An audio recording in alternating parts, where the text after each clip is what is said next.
Halo, assalamualaikum warahmatullahi wabarakatuh. Ketemu lagi dengan saya Anis Piana. Saya dari mahasiswa Universitas Muhammadiyah Tangerang. Saya dari Fakultas Ekonomi dan Bisnis, prodi akuntansi. Dalam video ini saya akan menjelaskan tentang stakeholder theory.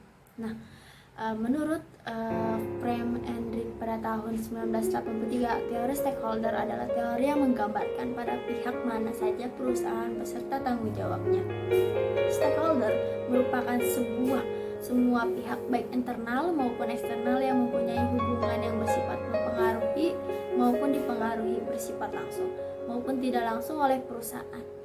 Nah, dalam menggambarkan stakeholder, teori Frame dan Reed pada tahun 1983 memperkenalkan konsep stakeholder dalam dua metode. Yang pertama, model kebijakan dan perencanaan bisnis, dan yang kedua, model tanggung jawab sosial perusahaan dari manajemen stakeholder.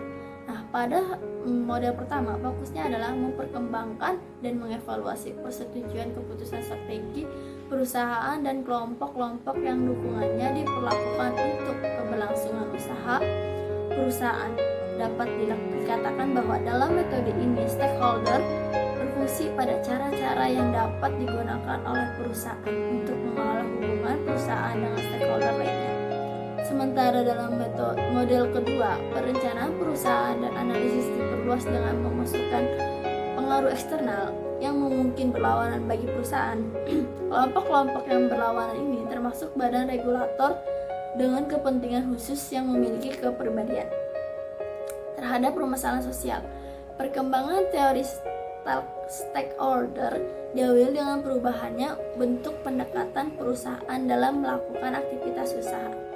Pada tahun 2014, Lesmana dan Trigen menjelaskan terdapat dua bentuk dalam pendekatan stakeholder. Yang pertama, Old Corporate Relation dan New Corporate Relation. Perbedaan yang berasal dari kedua tersebut terlihat dari segi penampakan bentuk pelaksanaan aktivitas perusahaan.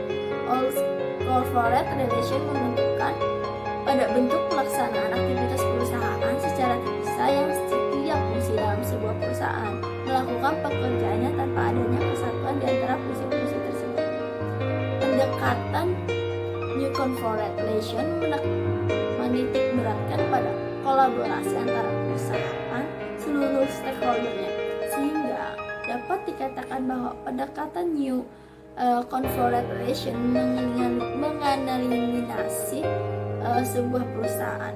Salah satu variabel yang memiliki hubungan dengan teori stakeholder adalah variabel corporate social performance.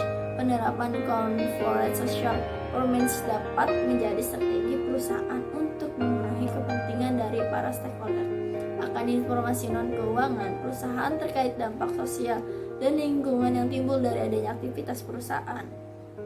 Semakin baik penerapan corporate social performance oleh perusahaan akan membuat stakeholder memberikan dukungan penuh kepada perusahaan atas segala aktivitas yang bertujuan untuk meningkatkan kinerja dan mencapai laba yang diharapkan, dan juga meningkatkan kesejahteraan bagi karyawan, pelanggan, dan masyarakat lokal.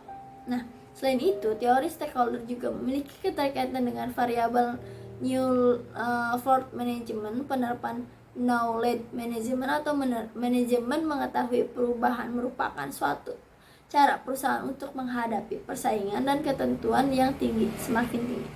Dengan demikian, dapat disimpulkan bahwa teori stakeholder merupakan suatu teori yang mengutamakan bahwa keberlangsungan suatu perusahaan dapat terlepas dari adanya peranan stakeholder baik dari internal maupun eksternal, dengan berbagai latar belakang kepentingan yang berbeda dari setiap stakeholder yang ada.